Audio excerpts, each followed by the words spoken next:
Hello and welcome to Take a Wander with Shebs. Now my guest today is Sade Beckley Lines. Sade is a talented multimedia journalist and we spoke in detail about her project, which is about the 60th anniversary of Sierra Leone. All of that and much more. So let's take a look. Sade, thank you so much for coming on. I really appreciate your time. How are you?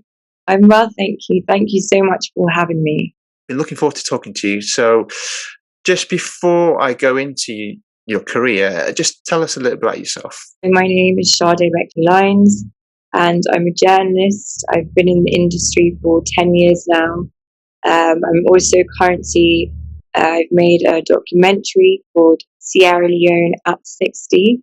It's for the 60th independence this year in Sierra Leone, and I've interviewed 60 Sierra Leoneans. So, yeah, there's a theme there. Awesome. Well, we'll come on to your documentary shortly. What I'd like to do is go back and ask you where it all began. So, what was your education like, and where did the initial love for yourself when it comes to travel, when did that start? So I was born and raised in England, and I went to school in Buckinghamshire. And from when I was 12 years old, I always knew I wanted to be a journalist. That was my dream job. And so I then studied journalism at university. My love for travel began pretty early. My first flight was when I was 5 years old, and I believe I went to America in the East Coast. And yeah, it's just ever since then. I really enjoyed the journey. I think they were all a bit worried, a young child flying, but I actually loved the journey. I was looking out the window, like still to this day, window seat is my favorite window, just to look out and see the view and the pretty clouds. So yeah, that's where my love for travel began. I guess when you graduate from any sort of course, it's trying to balance out whether you've got a passion for travel and then working at the same time. Did you ever think that was going to be a bit of a problem? No, I never thought it would be a problem. I always knew that I could do both. Holidays are very important. I believe, even if you don't have a job where part of it is that you get to travel, you should always take time off. I really believe in self-care. It's really important. It's vital even. And holidays are definitely part of that. You need to take a break, and travel is so important. It's, you learn so much from travel. Once you graduated and started working, and you said you've been working as a journalist in England, how did you make your name in the industry? So my first job, I was actually interviewing for it at the same time when I was finishing up my last piece of coursework at university. So it was a pretty stressful time, and I really wanted the job. It was with InStyle UK, which is a magazine. It's very well known. It's InStyle US magazine, and they brought it over here to the UK. Not brought it over here, but they brought it over to the UK. It's actually no longer. They actually got rid of it, but the InStyle magazine US version is still very popular. So I actually got that job, and it was to be a features intern. And upon my first day of starting there, the features assistant had actually left her role, and so I pretty much went into the job doing both roles, and I pretty much became the features assistant. And so that was actually in itself such a great experience. I learned so much. You can study for a billion years, but there's nothing like on the job training, actual practical work, doing the job. And so every day I had to write 2 articles before midday, and I just got to go to so many events. I covered red carpet. I did like the Brit Awards. I also did the BAFTA Awards. I just got so many wonderful opportunities, and I just felt so grateful for that, because I got to learn from the best as well. People that worked there were a lot older than me. I was actually youngest in that company. Um, so it was just, I gained a wealth of experience, that's for sure. You were just saying that 2 articles before midday. I mean, when I write, it takes me sometimes 2 days to write an article, let alone like writing two in a morning. I guess when you're doing that, though, it really makes you realize how tough it is to actually make it. And then obviously you mentioned you did a lot of red carpets, Brit Awards, BAFTAs, these aren't sort of small events. I guess when you do something like that, it must give you so much confidence going forward. Absolutely. Like I always definitely believed in my talents, that's for sure. But it's just, mixing with people as well. That's, as you know, that we, as journalists, you have to be very good with people and um, just very good listener. And yeah, I've just had the opportunity to meet like lots of really great people and uh, yeah, and just listen to their stories and just get to know more about them. After In Style, I actually came to Sierra Leone. I was only here for Christmas holidays, and then a really great role came up as a communications officer for the World Health Organization, and it was post Ebola. So it was really, a very essential time. And that was another role that I learned immensely from. It was more of a communications role, not so much journalism, but I'd studied communications at university, so I was very much ready for it. And there again, I was the youngest one at the organisation here, and so I just decided to like lean into what I could give to you because there were so many brilliant people there, and I was definitely, some days I was just like, okay, wow, how did I end up here amongst all these great minds? So I just really tried to tap into what I was good at and what I could bring to the table. And as a younger person, I was very good, very social media savvy, very tech savvy. And so I really thought that, okay, here I could, really help with the social media.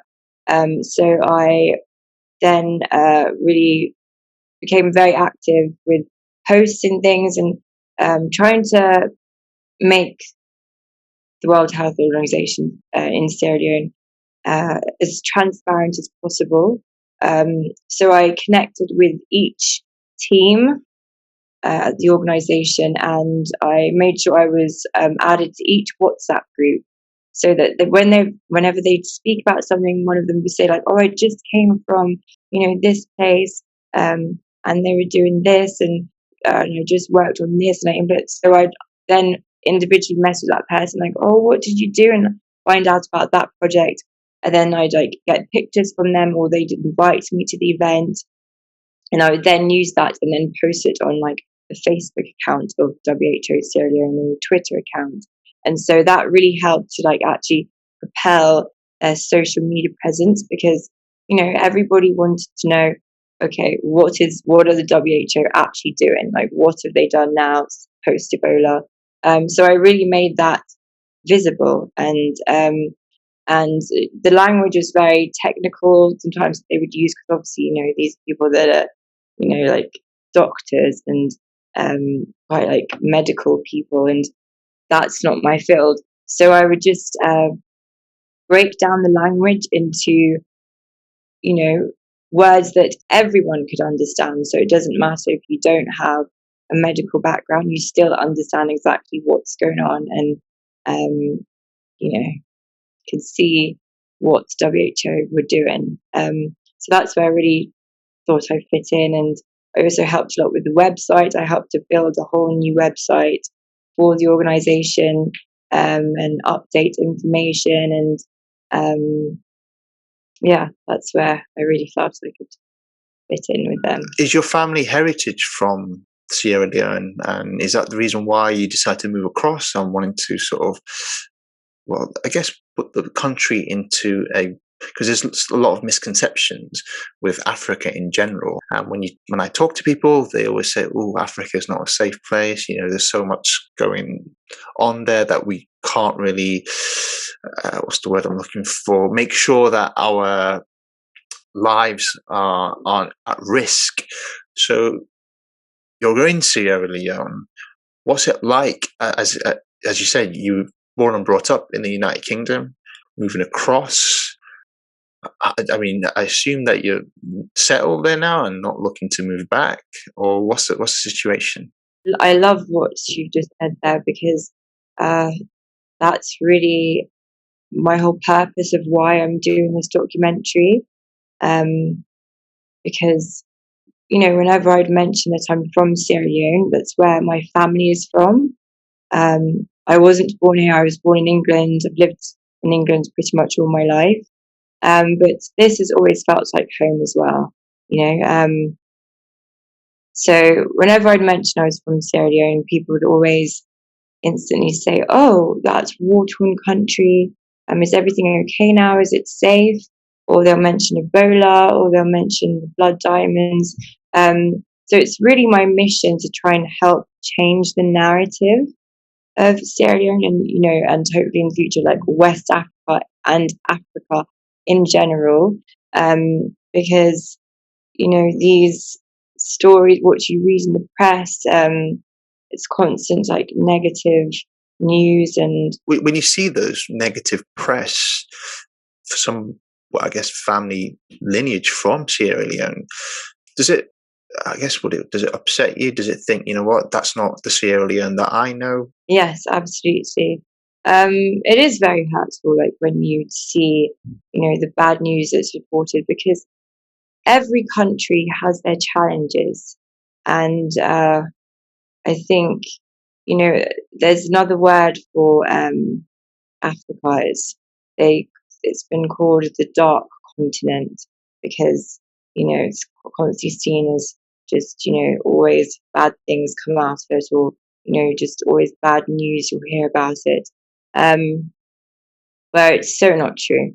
The future is African, and there is just so much like going on here, so many good things, so many brilliant people, um, and just a country just like Sierra Leone, which is a very poor country but has so much potential. Sierra Leone is so naturally beautiful. Um, we have so many natural resources, from of course diamonds to gold, to bauxite. Um, there's so much wealth here, as in natural, resources that we have. But it's just, everybody just needs to change their mindset and realize that it's just the land of opportunities here. Goal for the documentary, what would you like to come out of it? I assume you want it to, at the moment, I assume it's going to be shown in Sierra Leone, but is your aim to get it internationally distributed and for people to watch the documentary? So get networks and maybe airlines to showcase it. My goal for this documentary is just to help, even if it's just changed one person's opinion of Sierra Leone, then I feel like that's it. I've achieved something. So I've been releasing teasers on the social media platforms that I made for the documentary. They're all Sierra Leone at 60, on Facebook, Instagram, Twitter, and YouTube. And even with the first teaser, that's just a stunning drone shot, I had people messaging me from left and right, just like, "Oh my goodness, I need to come and visit Sierra Leone." My friends are like, "Oh my gosh, this is what it looks like. I need to come there." Like, and they're even giving me dates and trying to figure out, in their diaries and their schedules when they can come. I even have fellow Sierra Leoneans ask me, "Where is this? Like, where did you go and shoot this? Like, you know, you take advantage of when something that you have, you don't realize how stunning it is until you see it from like a different lens, pun intended. um, so yeah, that's what I just really want to help rebrand Sierra Leone. And you know, when I tell people I'm from Sierra Leone, they'll mention, oh, they have such warm, vivacious, welcoming people. Or they'll mention, oh, the mountains are so stunning. Or they'll mention, oh, like you guys have such beautiful beaches. Not the war, not Ebola, you know. So that's what I really want to do to help elevate tourism and help Sierra Leone become the tourist destination that it deserves to be. The reasons behind what you're looking to do is admirable, and I applaud you for doing it. And can I ask you, what have you learned from the journey that you've taken? And also another question as well is, how have you had the backing as well, network wise, and how have you funded it? I've learned that if you have an idea, to just go for it. Um, the idea for this documentary, you know, to do it for the 60th independence anniversary, to interview 60 Sierra Leoneans, it came to me October 2020, and I didn't actually tell anybody about it until say December 2020. And that's when I first told my mother and my aunt.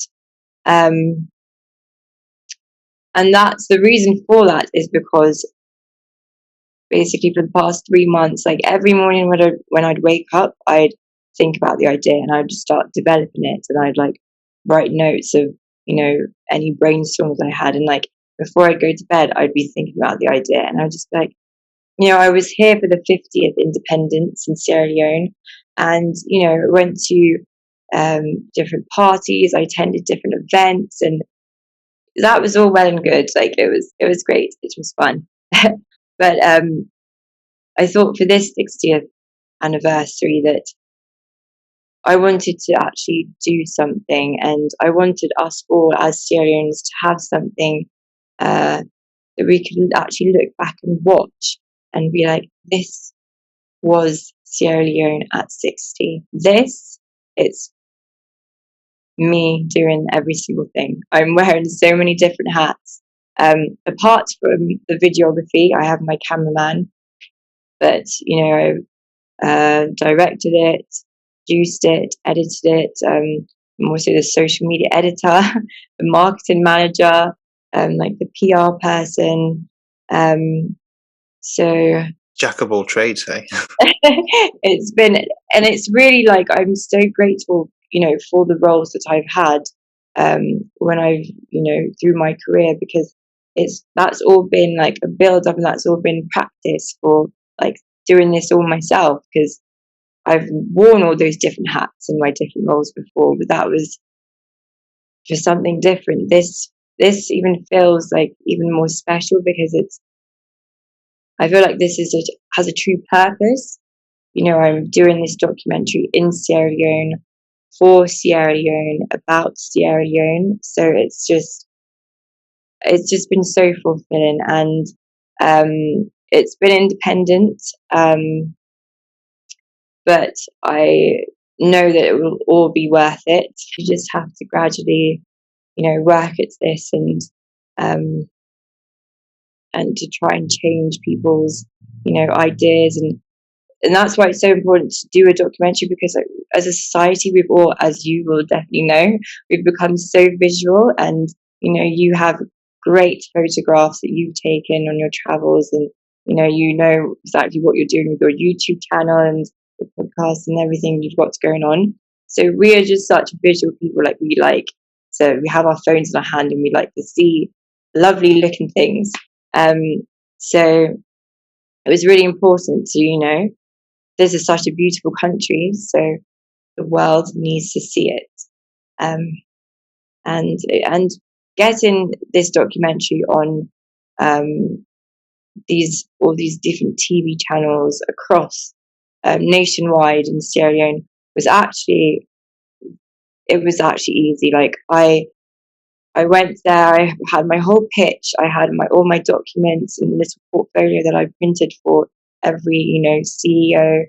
Um, and they actually just loved the idea. I'd love to see it and see the highlights really. And as you were saying there, putting Sierra Leone in a light where no one really has seen it, and that's going to be interesting to watch. The work ethic, by the way, that you've got is amazing for someone young, because a lot of people that I meet who are a lot younger than me, sometimes the work ethic sort of is lacking. And for you to actually leave I know you said, your family are from Sierra Leone and whatnot, but you grew up in the United Kingdom, so you are British born and bred. So to leave a confined space where you're used to everything, and to go out and do it in a country where they might have like different ways of doing things, different ways of filming, different ways of journalism, everything,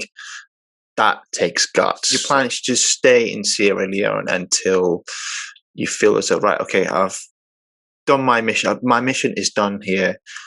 Let's try and maybe do other parts of maybe Africa or other parts of the world. One of the questions I would also ask you is, someone from a background of Sierra Leone, female as well, that's also a bit of a challenging aspect, isn't it? Clearly, you've got a form of X factor there that people love. Yes, there have been challenges.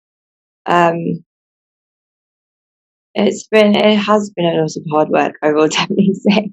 I think the best advice I would give firstly is, if you want to create a documentary independently, I'm a person that keeps my circle small, and I definitely keep my team even smaller. It's just a lot easier working with, not such a big team, not so many people. It's been very long days, and I don't even have my own camera as well. But I'm so grateful that we actually spoke earlier. Networking is very essential, because so there's this company here called Freetown Media Centre, and I met the owner of that company actually at an event in London back in 2018.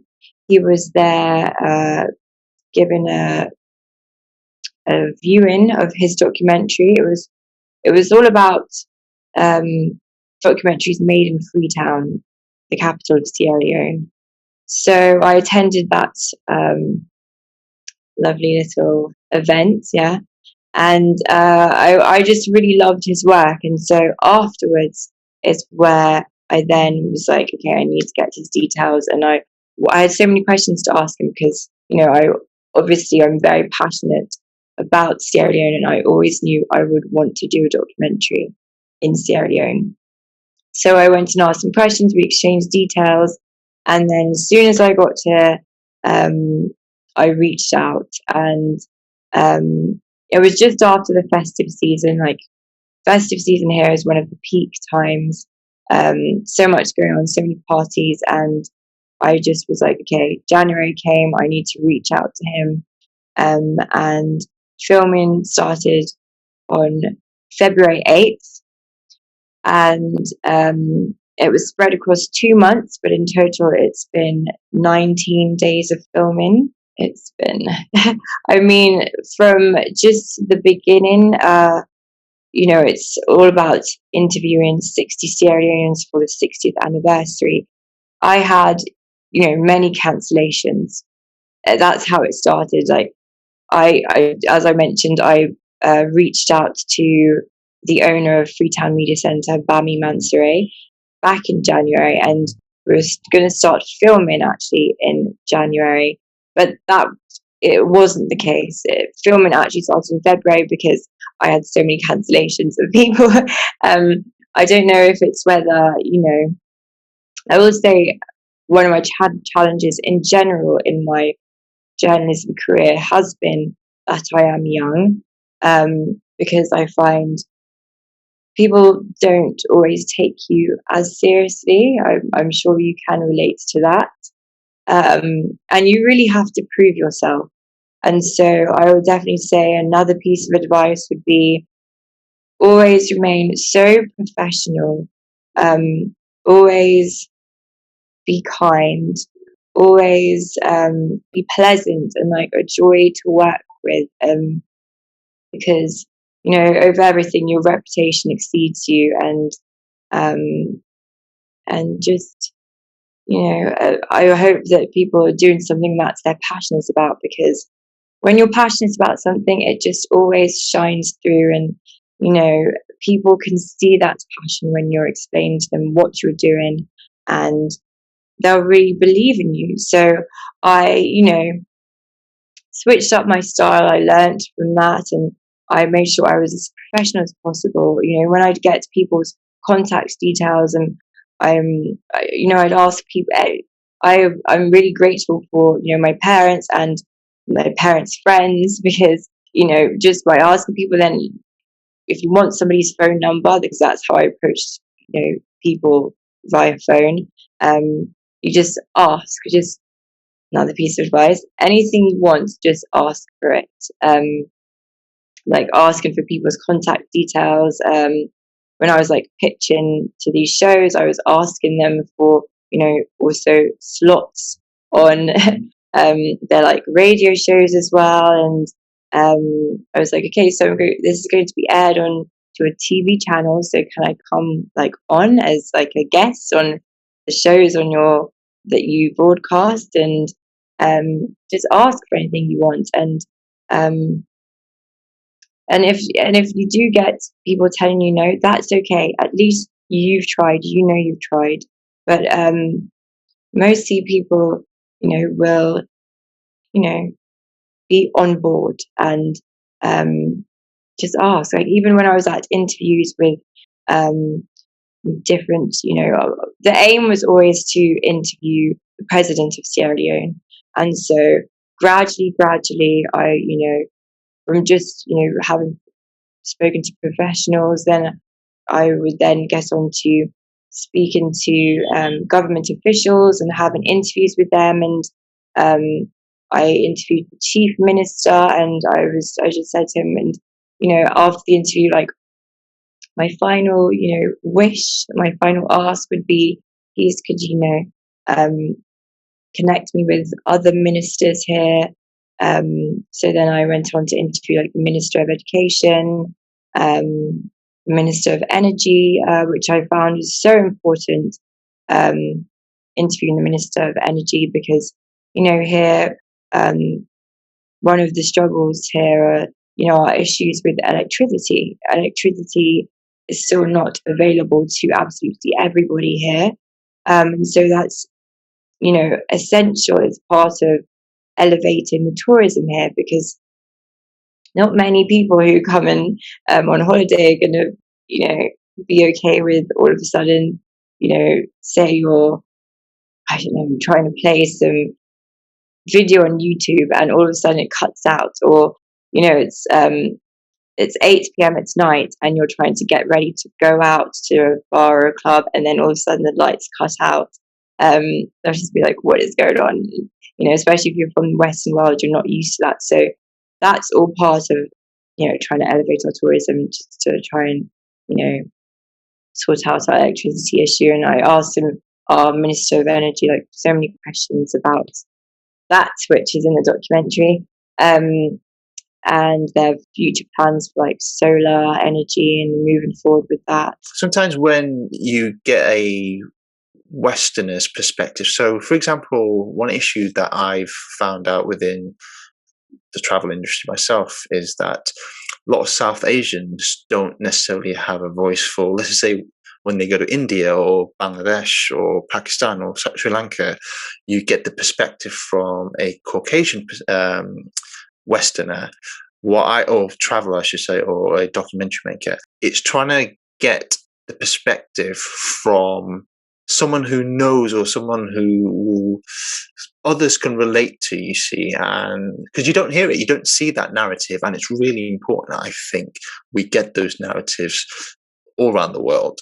I really love that you mentioned that, because representation matters and representation is so important, which is why when I was interviewing 60 Sierra Leoneans, I chose 60 people from all different walks of life, all different age ranges, from a 12-year-old student at the National School for the Deaf to a fruit seller to the mayor of Freetown, Yvonne Akisoya, to like electrician, to doctors here, to lawyers, to young female entrepreneurs, to also the first West African woman to be elected into the FIFA Council.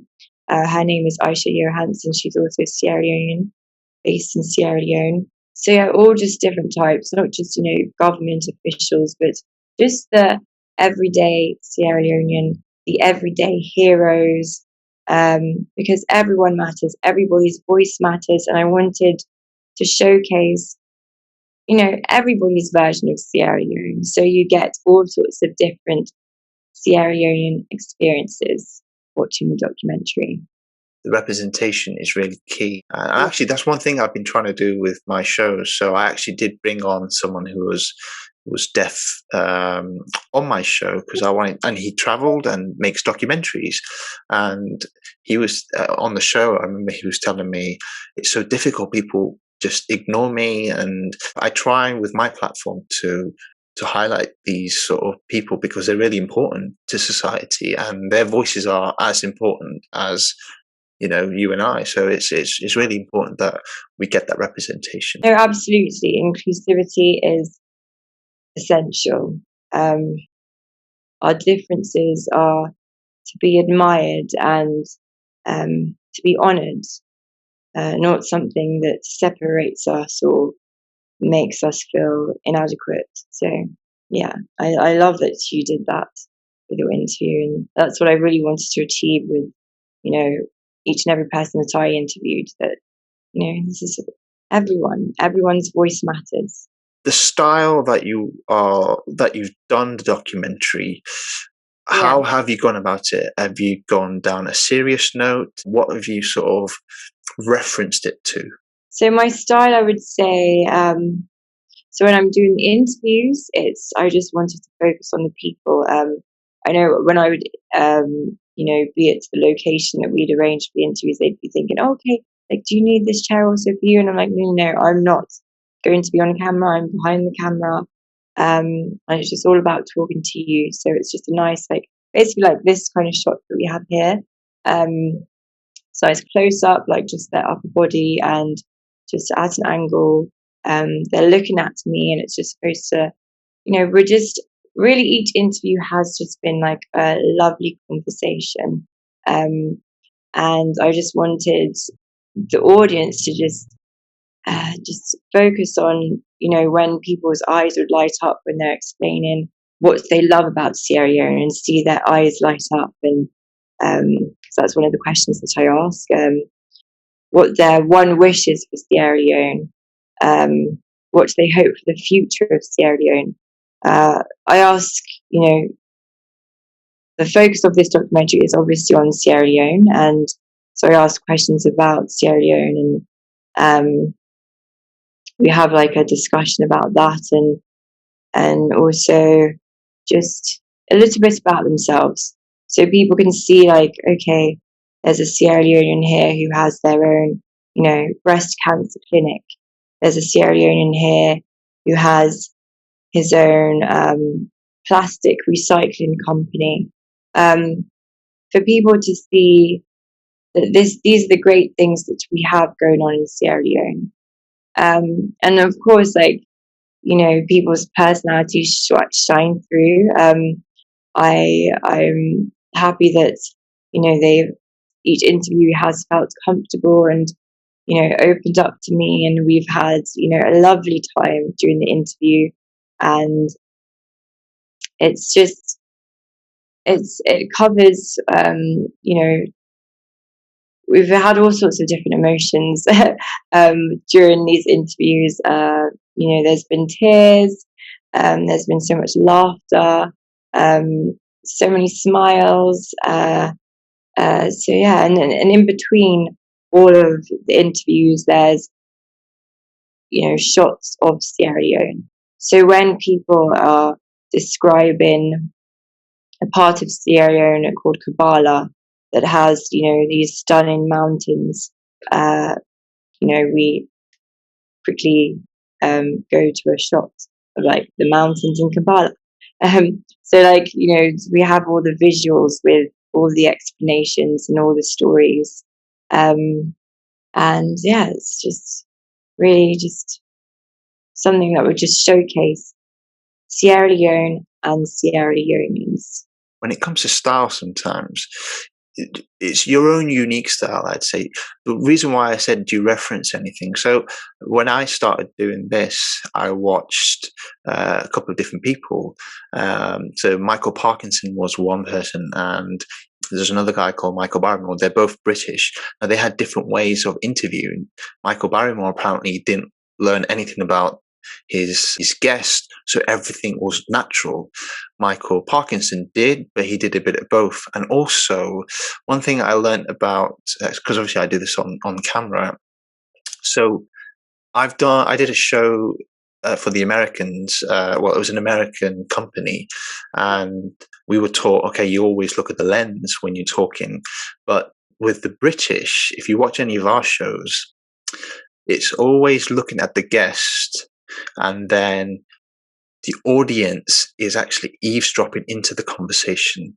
But in America, they were telling us you're talking to the audience rather than talking to the guest. So there's different styles that you pick up, and it's just making it now however you want it. You see, because I know you said then as well, you have the camera on them and they're looking at you rather than looking at the camera. So I think it's fascinating. It's so much creativity. Each show can be really different. So it's you've got to find your own style. That's what I say. So I took into account, what I actually learned at university.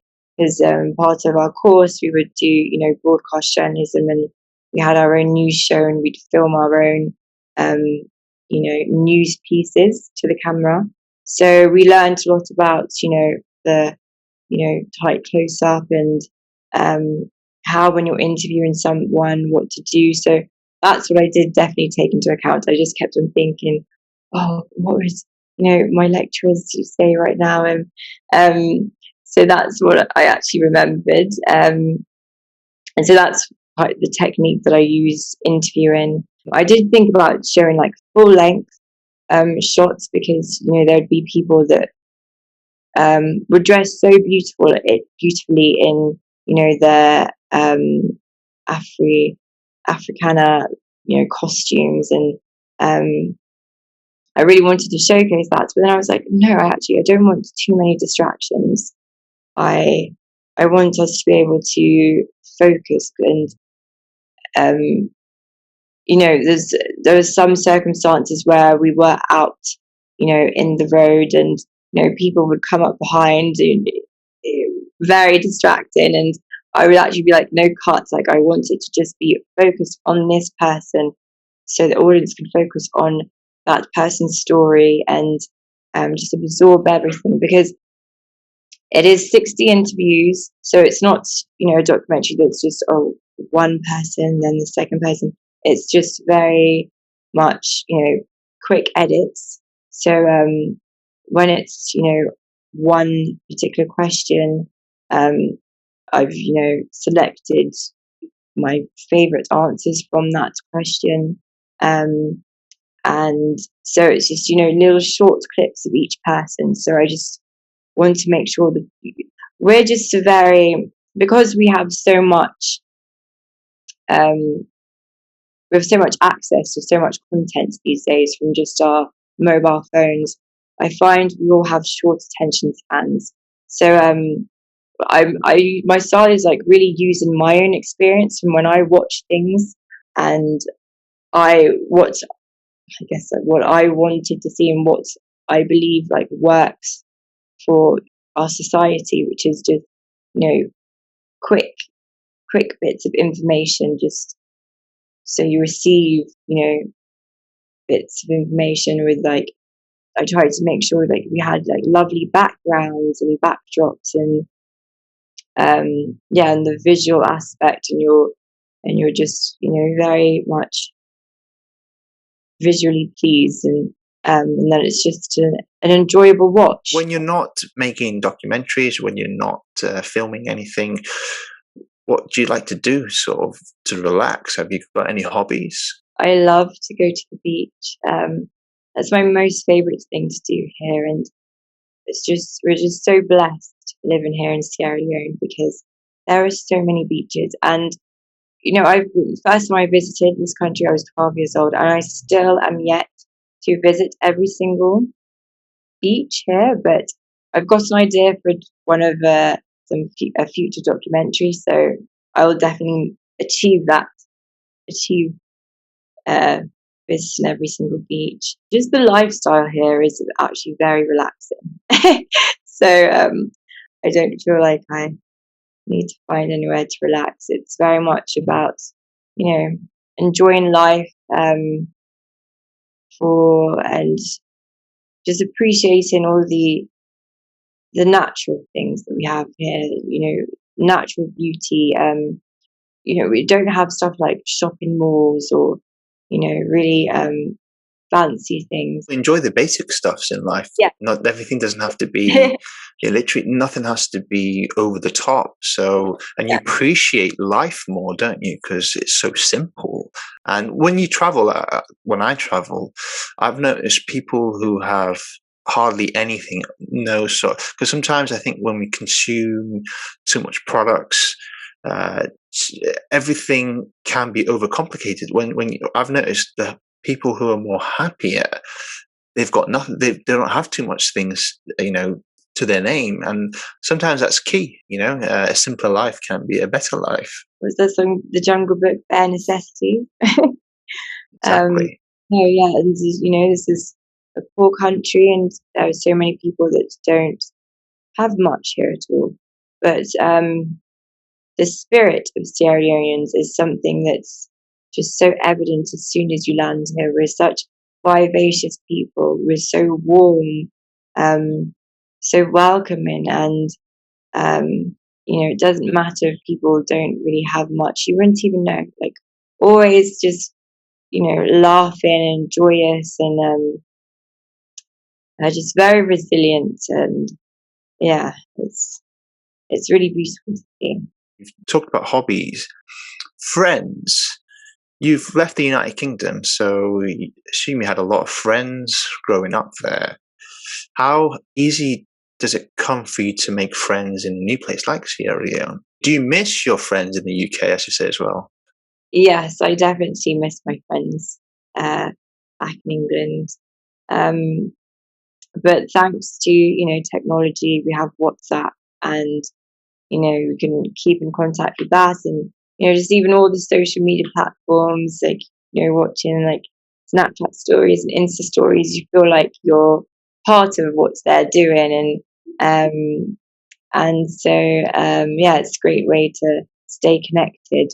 But so I've been visiting Sierra Leone now since I was 12 years old. But I have, you know, a few really good friends here that I've known since I was very young. And because Sierra Leone is such a small society, we have, you know, family friends and friends that become family. And so it's just, I'm very much happy with my, you know, small circle of people that's close to me, and I'm very thankful to have such a supportive circle as well. What would you like to do next? Surely you've got more ideas in the pipeline. I've just been absolutely in my element uh, creating this documentary here in Sierra Leone, and I have many more ideas for future documentaries. So I will definitely continue to create content here and I truly believe that it is my mission now to, like people call it, their calling. Um, but yeah, it's definitely something that I will continue to do to help rebrand Sierra Leone, to help elevate tourism here, and yes, this is what many more documentaries to come. Is there anything else that you have passions to sort of, well, conquer? Really, have you got ideas of maybe writing a book, maybe, or I don't know. Have you got any sort of ideas like that? So yeah, it's funny you say this because I've interviewed so many people. Um, there's a particular interviewee who she's a lawyer, but she's also a radio personality. She's also, she does events. She's like a host, and she's a feminist. She's a mother. She's a wife. Like she wears so many different hats and does so many different things, and it really made me reflect. And I was thinking, oh my goodness, like I feel like um, everything I do is always still like within like the journalism kind of field, and it's very much, journalist. Also, like I love photography, I do photography. That's part of journalism, really. And doing documentaries.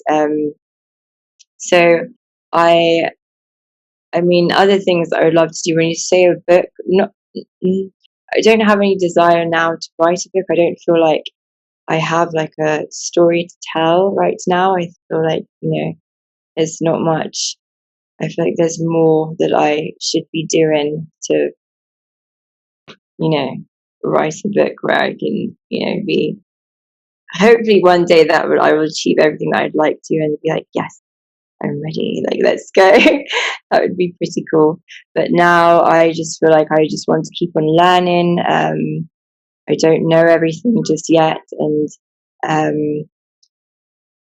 but a book that I would love to do are like photo books and coffee books. So I have some ideas. Like I take a lot of photographs here in Sierra Leone, and so I have ideas to do a few little fun coffee table books with my photographs that I've been collecting. Like I have lots of albums that I've got stored on like hard drives and in my phone, and that's what I then want to do. But anything different, like like no, it's all to do with like media stuff, like media related and journalism related. So yeah. Well, thank you very much for coming on, Sade. I really appreciate your time. No, I really do. It's been fascinating listening to your story, and I wish you the best of luck. And I'll speak to you very soon. Thank you.